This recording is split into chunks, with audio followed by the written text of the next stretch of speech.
अस्सलाम वालेकुम दोस्तों, welcome back to the biology MCQ series. जैसे कि आपको मालूम है कि हम डाइजेस्टिव सिस्टम का चैप्टर जो है उसके डिफरेंट टॉपिक्स के एमसीक्यूज डिस्कस कर रहे हैं। तो आज इस वीडियो में हम डिस्कस करेंगे जी लार्ज इंटेस्टाइन के डिफरेंट कंसेप्ट के डिफरेंट जो एमसीक्यूज लिए गए हैं उनके करेक्ट ऑप्शन आपके साथ डिस्कस करेंगे और जो ऑप्शन इनकरेक्ट होंगे वो भी आपको बताएंगे कि वो इनकरेक्ट क्यों हैं। चलिए शुरू करते हैं। सबसे पहले हमारे पास एमसीक्यूज नंबर 1 है, where does the large and small intestine meet.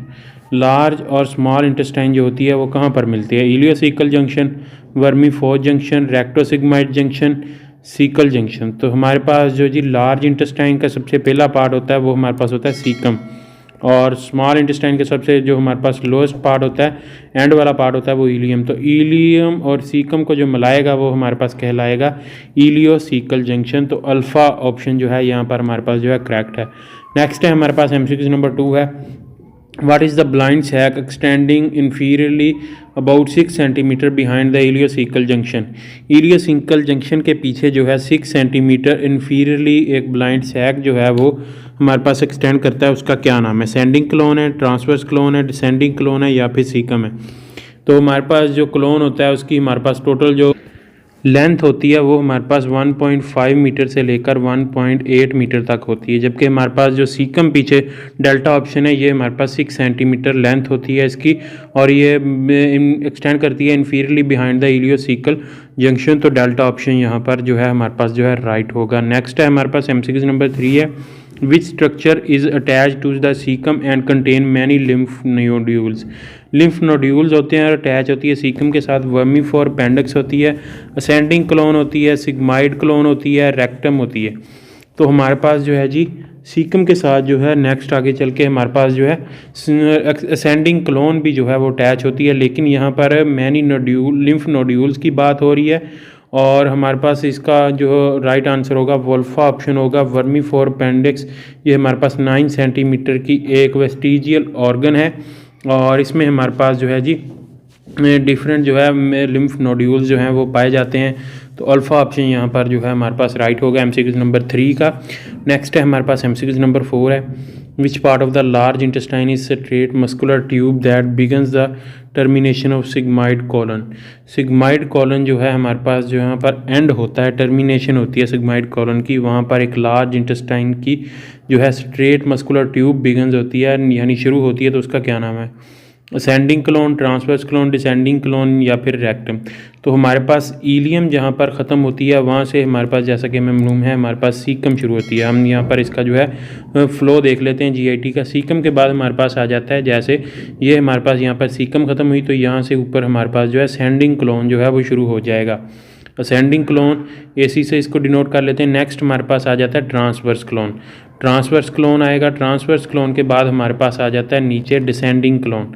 Descending clone आ जाता है जो नीचे की तरफ आता है, उसको हम डीसी से जो है वो डिनोट कर लेते हैं। तो डीसी डिसेंडिंग क्लोन के बाद हमारे पास नेक्स्ट जो पार्ट आता है वो आता है सिग्माइड क्लोन का।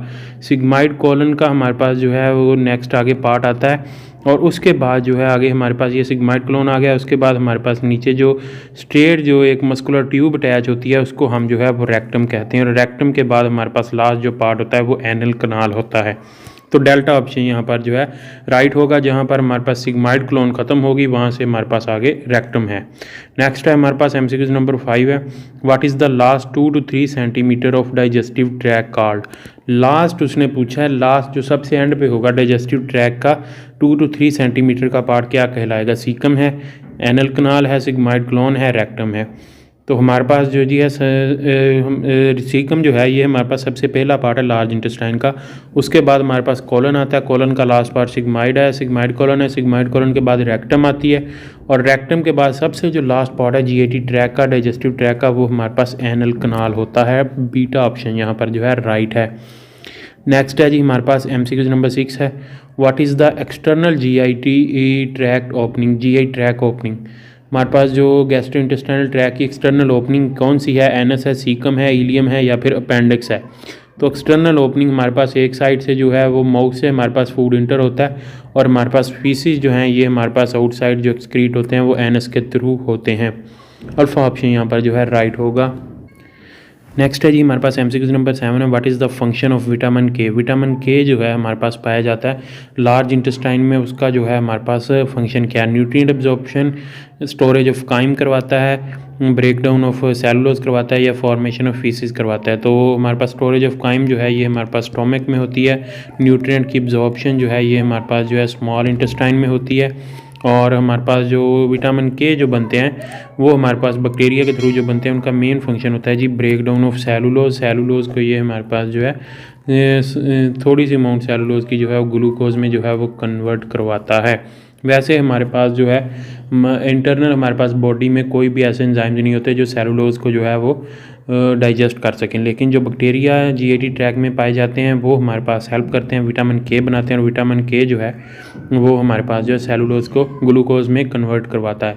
तो चार्ली ऑप्शन यहाँ पर जो है राइट होगा। नेक्स्ट है हमारे पास एमसीक्यू नंबर 8 है, which condition is characterised by the inflammation of vermiform appendix due to obstruction. Vermiform appendix की ऑब्स्ट्रक्शन होगी तो वहाँ पर क्या होगा, कोलाइटिस होगा, अपेंडिसाइटिस होगा, डिवर्टिकुलाइटिस होगा, इंटेराइटिस होगा। तो यहाँ पर हमारे पास अपेंडिक्स है और अपेंडिक्स की इन्फ्लेमेशन होगी। मैंने पीछे कुछ वीडियोस में आपको बताया था कि जहाँ पर भी इन्फ्लेमेशन आ जाए तो वहाँ पर हमारे पास आइटस आता है एंड पे। तो अपेंडिक्स की इन्फ्लेमेशन है तो हमारे पास अपेंडिसाइटिस आ जाएगा, बीटा ऑप्शन यहाँ पर जो है राइट होगा। नेक्स्ट है हमारे पास एमसीक्यू नंबर 9 है, what is removed in an appendectomy. Appendectomy में हम क्या रिमूव करते हैं, सीकम रिमूव करते हैं, वर्मीफोर अपेंडिक्स रिमूव करते हैं, सिग्माइड कॉलन रिमूव करते हैं, ट्रांसवर्स कॉलन रिमूव करते हैं। एक्टमी का मतलब होता है टू रिमूव, और अपेंड का मतलब है appendix, to remove appendix. Appendix को रिमूव करेंगे तो वर्मीफोर अपेंडिक्स को रिमूव करने का नाम हमारे पास जो है अपेंडेक्टमी है। बीटा ऑप्शन यहाँ पर जो है राइट है। नेक्स्ट है हमारे पास एमसीक्यू नंबर 10 है, in the large intestine what is the chyme converted into. Chyme किस चीज़ में कन्वर्ट होता है, बोलस में कन्वर्ट होता है, फीसिस में कन्वर्ट होता है, काइल में कन्वर्ट होता है, या फिर पेप्सिन में। पेप्सिन जो है हमारे पास एंजाइम है, बोलस जो है हमारे पास जब जो ओरल कैविटी से हमारे पास फूड जो है एक उसका गोला सा बनकर आता है तो उसको हम जो है बोलस कहते हैं। तो यहाँ पर हमारे पास जो सीकम है हमारे पास काइम है, ये हमारे पास लार्ज इंटेस्टाइन में जाकर हमारे पास जो है फीसिस में जो है वो कन्वर्ट होता है, और फीसिस हमारे पास एक्सक्रीट होती हैं थ्रू एनस। नेक्स्ट है हमारे पास एमसीक्यू नंबर 11 है, what initiates the defecation reflex in the large intestine.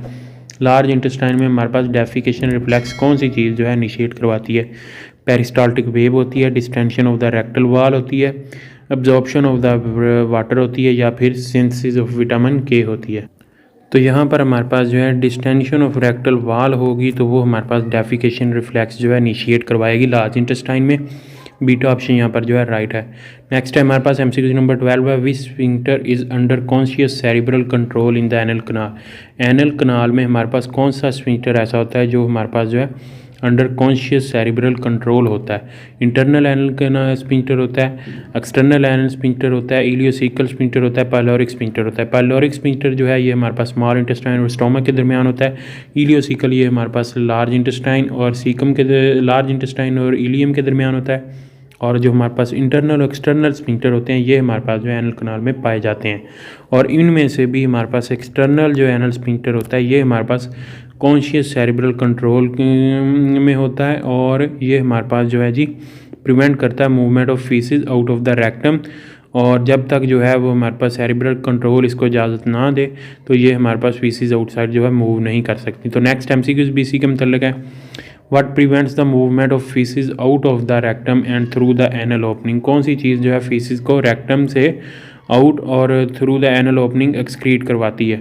Internal anal sphincter है, ये एक्सटर्नल एनल स्फिंक्टर है, इलियोसिकल स्फिंक्टर है, या फिर पाइलोरिक स्फिंक्टर है। तो बीटा ऑप्शन यहाँ पर भी राइट होगा। एक्सटर्नल एनल स्फिंक्टर जो है ये हमारे पास जो है मूवमेंट करवाता है फीसिस की आउट ऑफ द रेक्टम।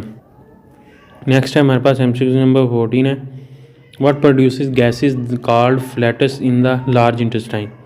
तो हमारे पास जो है जी लार्ज इंटेस्टाइन में जो गैसेस बनती हैं जिनको फ्लैटस कहा जाता है वो किस चीज़ से प्रोड्यूस होती हैं, break down of the cellulose, synthesis of the vitamin K, और अब्जॉर्प्शन ऑफ द वाटर, या फिर डेफिकेशन रिफ्लेक्स।